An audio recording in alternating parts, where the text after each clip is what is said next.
Well, Brad, we already know we need the coat, but is it thermal weather?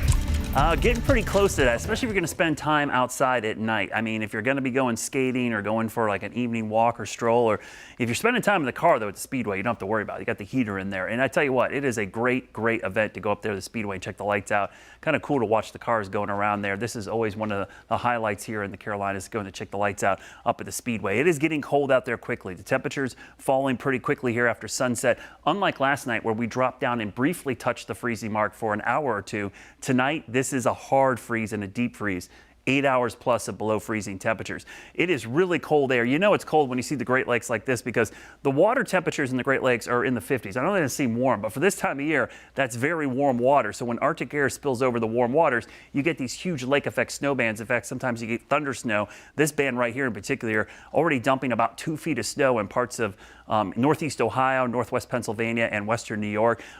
People stranded already there on Interstate 90 as you go along the lake shore. For us, that cold air is not coming with snow, but it is coming with some of the coldest air of the season. Look when we drop below freezing again tonight, all the way through tomorrow morning. So that's a hard freeze. And then during the day tomorrow, we struggle to get back to 50 degrees. There's a reinforcing shot of cold air coming in this weekend. It's really Saturday night and Sunday. There'll be a little bit of snow shower activity in the mountains. So if you're going skiing, some natural snow could fall over the weekend and really a great opening weekend. But the bigger story is going to be how cold it is early next week. You think it's cold now, just wait till Monday, Tuesday, Wednesday, as temperatures could be even colder than we are now, with maybe the possibility of some upper teens showing up in those overnight lows. That's below zero weather. It's not heading our way, but this kind of shows you how the cold air is really building over parts of Canada, the upper Midwest and the Great Lakes. That's where you got to see it first before it travels down into the Carolinas, and that's going to be the case next week. Plenty of cold air. There's that fast-moving clipper system there into the weekend, but high pressure and control next week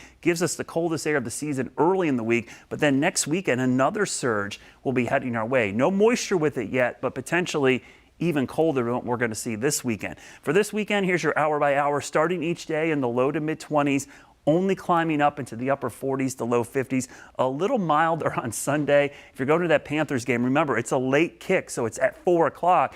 That means the temperature is going to be plummeting quickly with the sunset just after 5. So make sure you're bundling up. Don't get fooled by the tailgate weather with sunshine and 50s. It will be in the 40s very quickly there at Bank of America Stadium. Your Guy Roofing 7-day forecast. Look how chilly it is next week with the morning lows in the 20s to the teens. The 10-day forecast shows that next blast of Arctic air heading our way next weekend.